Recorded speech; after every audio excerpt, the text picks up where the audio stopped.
Welcome back to the second hour of Lovebabz, Lovetalk. I'm Babz Rawls-Ivy. Good morning, Enroue. Morning, morning. It Good is morning, lovely Beth. to see you. Thank you for coming on this morning. My pleasure. I love that picture of Malcolm. Is that Malcolm X in the back? I was just listening to one of That his is. speeches. I was That just is. on break. When I was on break, I was just listening to one of his speeches. You know, the Mm, one, Who Taught You to Hate? mm, It's still so powerful. So yeah. anyway. Well, this is also this is from a poster from, actually from 1969. So it's actually from here in New Haven. So it says, "In the spirit of Malcolm" on the top. And it says, "The Oliver Lake Quartet, Yale Drama School, May 18th, 1969, 8:30 p.m. Admission $3 tickets at the door or at Yale Co-op. Bobby Seale, chairman of the Black Panther Party, May 19th, 1969, 9 p.m., Battelle Chapel. Black Revolutionary Films and Art Exhibit, May 20th, 1969, 4 p.m., 7 p.m., 9:30 p.m., Art and Architecture Building, York and Chapel Street, admission 50 cents. And Black Arts Theater, Black Arts Students of Yale co-sponsors." Wow.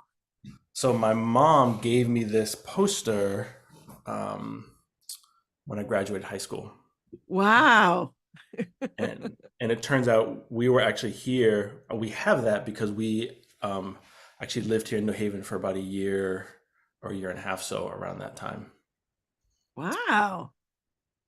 And yeah, Wow. That is pretty cool. I had no idea that happened. Wouldn't it be cool if they could recreate that moment? Like just do something very similar to that. Just do it. mm, Kind of cool. yeah, yeah, yeah. Wow. 1969. 1969. I High was five to around, you. but not. I hadn't been around for long. Yeah, me too. I was 3. I was one. Oh. Yeah, So yeah. yeah. How are What was? you? Go ahead. Oh, I was just saying it was funny to realize that. I mean, I kind of knew it, and then to end up here in New Haven, right? I'm originally from Boston, that's where I was born, and then my dad was doing some organizing and came down here, and um, we followed. We're here for about a year or so, and then went back to Boston, and then didn't think of New Haven again until I met Tegan, and then we came here. We've been here for Oh, I 17 did not know this years now story. Where did you meet her? in Boston. Um, yeah, so that's a whole nother. Yeah, we were. She was planning to be in Boston just for about 6 months or so, um, and I changed those plans, or I should say, I assisted in her changing those plans and us making some different plans together.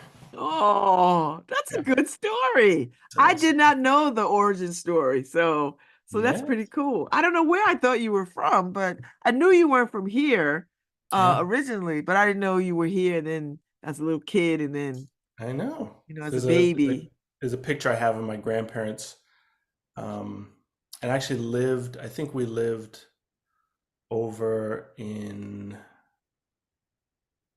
like kind of West River area. Hmm. Um, I can't remember the name of the street offhand. It's off the boulevard, parallel to Edgewood, a couple streets. Okay. Yeah. There's a bunch of them over there. I'm So, actually from Barnard, not, but it's from between Barnard and Frontage. So whatever, there's a couple streets there. I can't remember the name, oh, okay. Okay. Okay. but that's where we lived, kind of up there for about a year or so. Wow. Yeah, and then here I am, right? Raising family, being here. It's very interesting where the pulls are um, in our lives, like where we get pulled back to or pulled to. I love these origin stories. And I love how people just meet here in New Haven, like come to New Haven and Mm, put down roots. I love yeah, that stuff. Yeah. So, Yeah. So let's do a little ancestor welcoming, yes. connecting. We give thanks for them for the blessings that they've left for us that are actually in and of our bodies, right? They're in us. They're not just like in the attic, though those are often there too, right? Things they literally um, and we honor those things by putting them to use, right? By saying yes to them in our lives. So that's what this chant is. It's a Yoruba chant.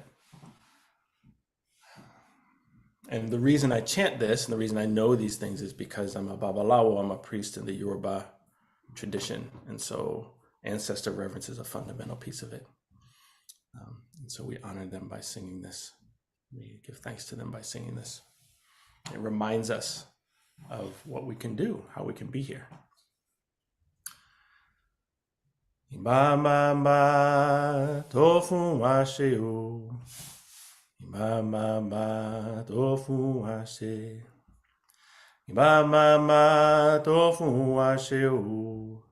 Ibamba tofu washe. Ashe te fuan lan lohiyo. Ibamba tofu washe. Ibayeye tofu washe o. Ibayeye tofu washe. Ibayeye tofu washe o. Ibayeye tofu washe. Ashe te fuan lan lohiyo. Ibayeye tofu washe. Ibai gungun tofu washe o. Ibai gungun tofu washe. Ibai gungun tofu washe o. Ibai gungun tofu washe. Ashe te fuan lan lohiyo. Ibai gungun tofu washe. Ibai gungun tofu washe. Ibai gungun tofu washe. Ibai gungun tofu washe. Ashe. Ashe. Ashe. Ashe, amen. Mm. Oh, so what's on your heart and mind today? Well, I wasn't sure. Well, I mean, that's not true. There's a lot on my heart and mind, but I wasn't sure like what what the thread would be. Um, but as I was just chanting that, it's a chant that can be right done lots of ways. It's like almost like a dirge. It's like ma ma ma tofu wa sheo. Ma ma ma tofu wa. This like slow, kind of somber. And as I started, I actually wanted to like perk it up a little bit, right? Because it can also be this have this celebratory part, and I think that it can. So what's on my heart is there's a lot of heaviness and sadness and grief. And there's also like with that, there's also this remembrance of joy and life and wonder and kind of the beauty of being alive. And it can be not to deny the feelings of like sadness, but it can be easier to kind of fall into like, oh, and everything's bad and all the traumas and the violence and war and oppression and things that grind us down, suffering of life. But the point is not to kind of bathe in that, but to also like hold the feelings of it and the acknowledgement of, but also to be connected in our practices, in our remembrances that life is also a beautiful thing. And to sometimes there's the need to like, oh, I'm gonna move that, right? I'm gonna move more into that. I'm gonna choose to feel more into this. Life is also a wondrous thing. Even what's a part of that are these pieces of suffering, these pieces of loss, these pieces of death or ill health or change. And there's wonder and beauty as well. Mm. So it's a little bit counterintuitive in some ways to like, as we are um, officially coming upon winter um, in New England, right? And so virtually all the leaves are off the trees, maybe some dried up stragglers holding on tight. Um, Colder, right? It's um, less time outside for most people and kind of quieter. And, the animals or squirrels are getting thicker, right? Getting all their food and planting stuff and trying to gather their provisions for the winter, and can be this time of like quieting and turning inwards. Um, but also to remember, it's not um, there's still life, right? There's still activity happening. There's still wonder that is in the world, even as this part of the land is shifting, right? And doesn't seem as vibrant, but there's still lots of life happening. Mm. So I don't know. There's something about that that is present. That is present. Yeah. I read something the other day that said winter, um, that winter is the time where we slow down Mm-hmm. and just be easier and quieter and Yeah. I guess I knew that a lot, but when I heard it this particular time, I thought, oh yeah, we need a time when we're not busy running, that there Mm-hmm. needs to be a slowing down. Yeah. And there's still like vibrancy in that, right? It's not like, Yeah. oh, I'm just gonna like sleep all day or be a lump or like it means do nothing. But I think that the activity gets to be connected to something different, Mm, maybe more listening, right? Oh, what are my needs in this time? That are easier or can potentially be easier to pay attention to because there's not so much visible external activity, right? Like I can yeah. see what I love also about this time is I can see the landscape, the contours of the landscape because the leaves have fallen off the trees. So you can see deeper into the woods. And so notice things and appreciate things that I normally don't see, right? Because of the green and the thickness and the vibrancy and, the activity of warmth and summer and, life and harvest and all the things. And that there is also still a vibrancy even in that. I think this is that point. Even in the like slowing down, even in that listening, there's still this um, connection to like a different part of vibrancy in life and what that means. Mm, Not to like running, but like, oh, look, it's still vibrant, and I'm more still, possibly, right? I can listen a little deeper. Like, what do I need? And even with this chance, right? We have to listen into ourselves to discover what the blessings are that have been left for us, right? Because we don't necessarily, we may know or may have hints of them, but to really lean into, oh, where, like the extensiveness or expansiveness about where we come from, and letting that both inform the particulars, right? Oh, I come from these people. I like to do these things, right? There's some particulars around that. There's our right family history, cultural history, things like that. But there's also, even within those particulars, such a vastness that it really informs us being human, right? Just being people, tied with identity and not tied with identity.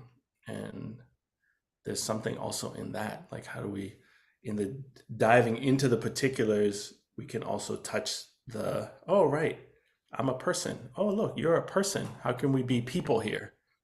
Versus like, I'm this kind of person, you're that kind of person, and either we're together or separate. Um, and I really appreciate these uh, practices to help do that differently, to listen in deeply. Because I didn't really grow up learning to listen in that way deeply. is something I had to really cultivate. Mm. Yeah. Yeah. Oh yeah.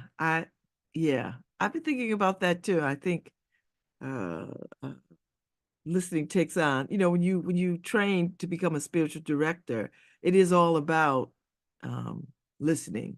Mm. Like you spend a great deal of your time listening, to people, listening to where God is leading, listening, just listening.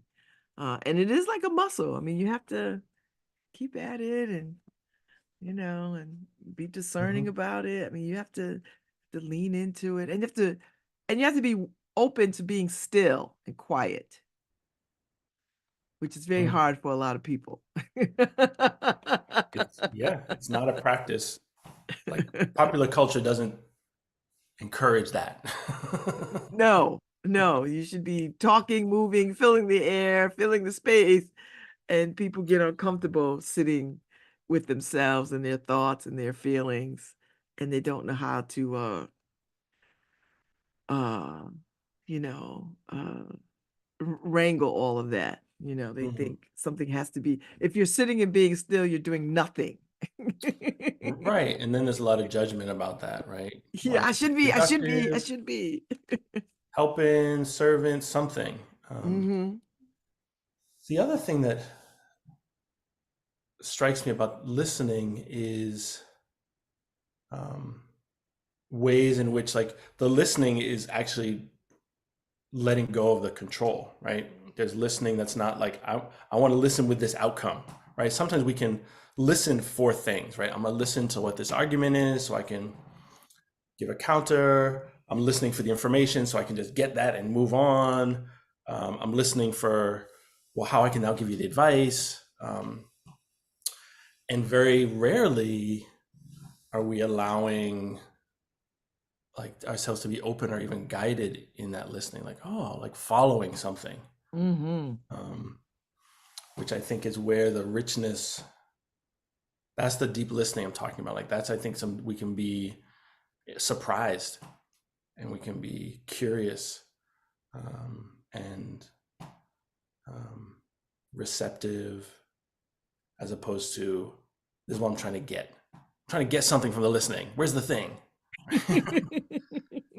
And it's just a different quality. I really encourage people to explore what that could even mean.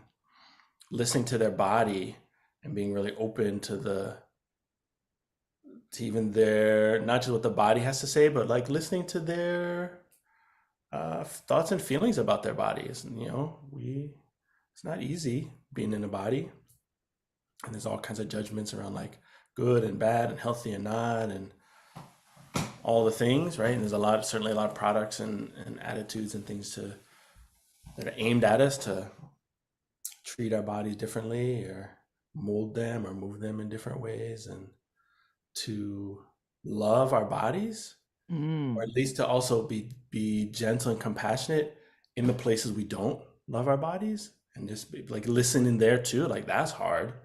I struggle with that. There's, oh, this feels good. I feel competent here, but like, it doesn't feel so good. And I'll just kind of like brush by it and like, oh, can I listen in there? That's not easy. Not easy being that kind of honest and present with ourselves, like with the fullness of ourselves. Um, it's like being honest and present with the skeletons in the closet, the dirty laundry, right? As opposed to, I got to go fix it. Can we even be with it first?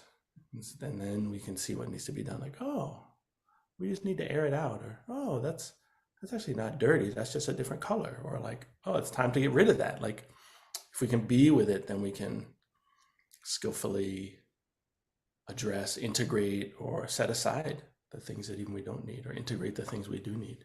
Hmm. But if we're not listening, we're not responding well, right? Oh, just put it all away and move on, or like, oh, bathe in all of it and take it on. Like, we don't need to do that either. Um, yeah, so there's something about that simple and deep listening.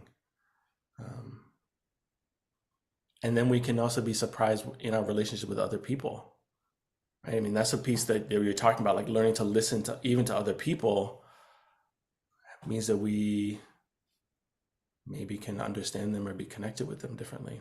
And that's where empathy comes in, right? That's where, oh, I thought you were this type of person, but as I listen, you're not so different from me, even though I thought you were so different from me. Right? Or like, oh, I thought we were the same, and look how different we are. Oh, okay. Yeah, it's it I think it opens up that which can also be uncomfortable, right? Mm-hmm. I thought I had it figured out. I thought I knew who you were. I thought I knew who I was, and I'm operating on that assumption. And if I listen, right, if I'm open and I'm curious in a different way, and that gets questioned or challenged or it's not so stable or secure, oh, how do I deal with that? Right, so that fear, that question of like, I thought it was one thing and it's another can be destabilizing, but also it can be it's more honest, it's more accurate, and so can we live with that as opposed to just the assumptions about ourselves and assumptions about other people. Maybe we can, right, explore that Mm. and see what that would mean. I like it. Great. It's a good time. I mean but this is I think I always feel like this is a good time to be contemplative and discerning. Mm, In winter, because winter is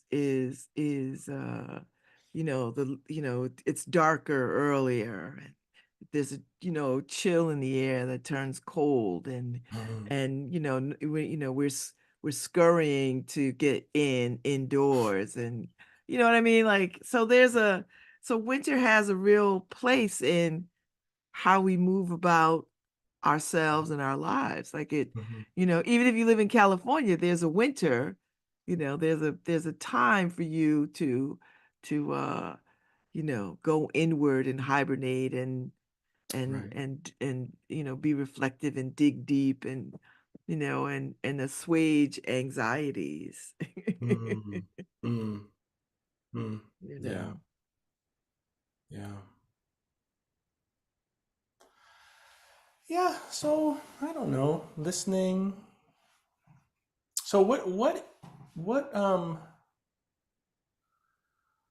what helps you? What does that contemplative practice look like for you, Babs?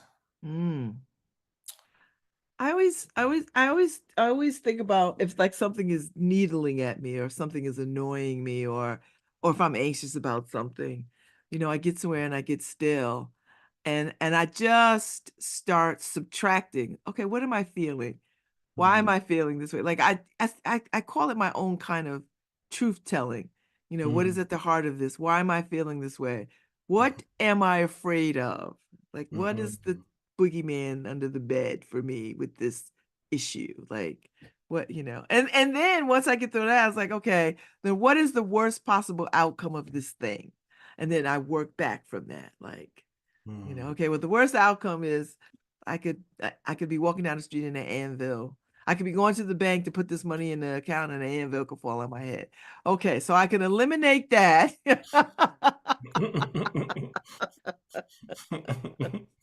Do you know what I mean? Like, Yeah. it's a bunch of things. It's just sort of, I Mm, start with getting still. I don't try to make decisions hurriedly. Like, I mean, sometimes you mhm, have to be fast on your feet. Sometimes you have to like, oh, I gotta make a decision here. But if it's something that I could just sit for a minute, with it, and mhm, just like, okay, okay, what is happening here? mm, What do I need to do? Can I sit with this a little bit longer? Can I watch what is happening play out before I have to do something? Do you know what I mean? Like, mhm. so I Yeah. I I do some of that, and it has served me well to sort of slow a decision because I used to be one of these people that was very reactionary. Like I used to be very reactionary. Mm, mm. Now I'm not.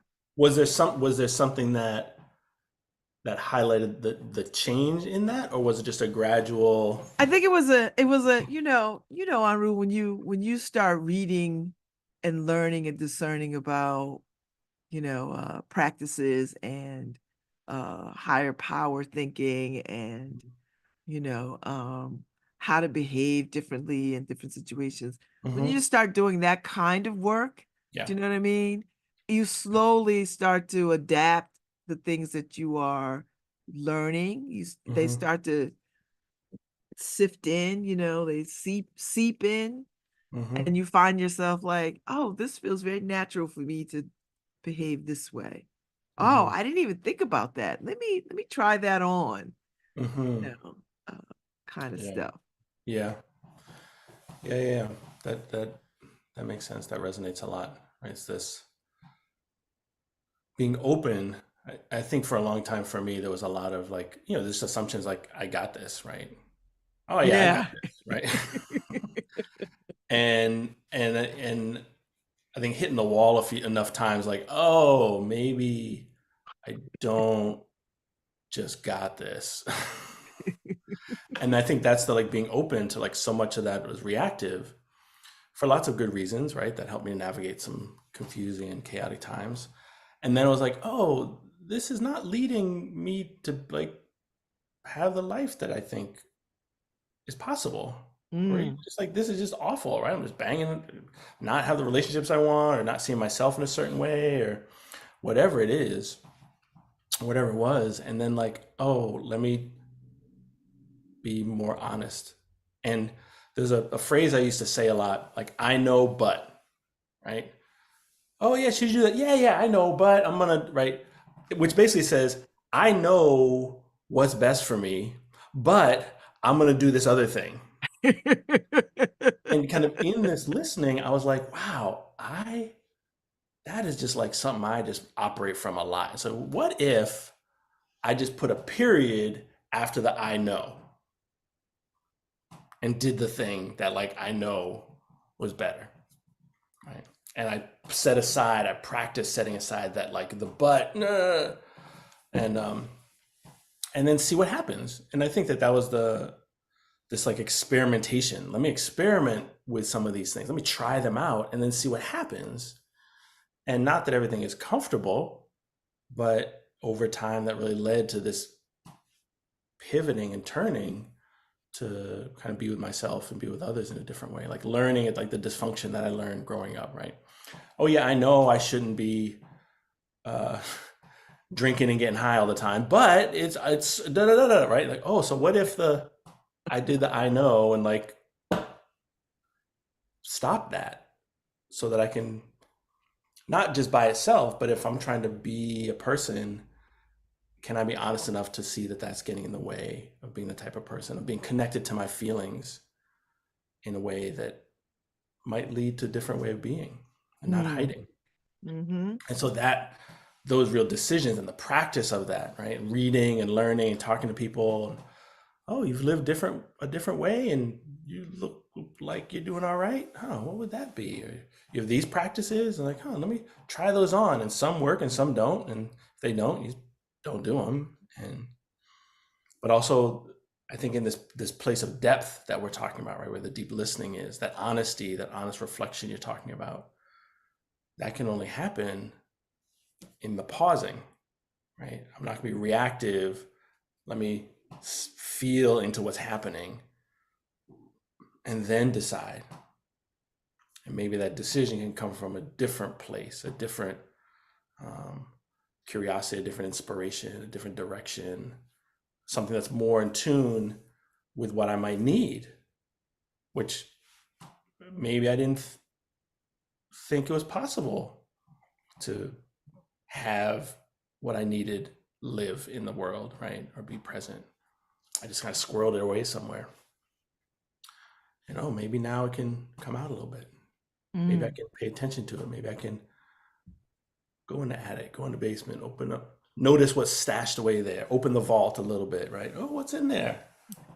Maybe I can take a little thing and pull it out and muse over it for a while or just let it sit next to me, right? Um, in this time of deep listening, of seeing and exploring again, like what, not just, yeah, like what have my people, what have the people that I come from left for me? Because what they've left for me are ways of being a person. So can I listen in and see what I can do now? Right. Not just with all that stuff, but like, okay, I got that stuff, but how am I going to use it now? How am I going to be a person now? How am I going to be honest with myself or listen deeply to what life has? Even in this quieter time, life still has something for us. Right? Even in that pause and the listening, the place of reflection or rest or curiosity or contemplation, we're still here. Right? We're still engaged. Right? We're still present, still doing our best. We're still breathing. Indeed. Indeed. Indeed.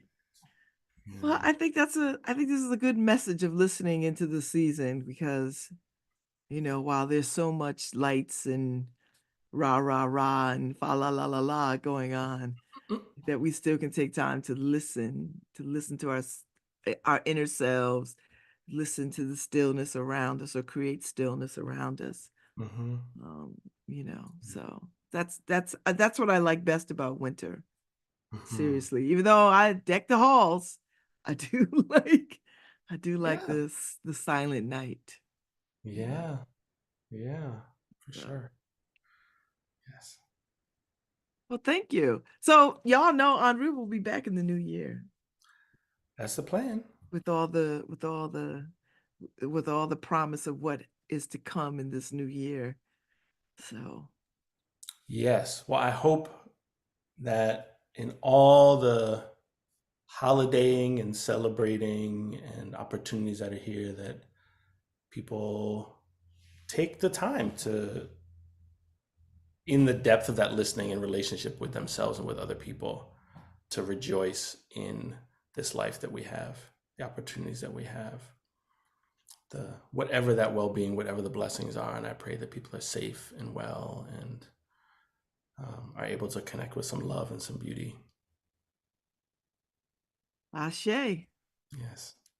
And so it shall be. And so it shall be. Thank you. Thank you, Babz. I so appreciate you, Enroue. I so appreciate you. Mm. So I'll see you out here in these streets in a minute. Yes. I'll be back in the halls. Checking the hall. All right, be well. All right, my friend. You Peace take and care. blessings. All right, Harry Droves, play us out with some good Thank you, Harry. music. Harry's not paying attention to us.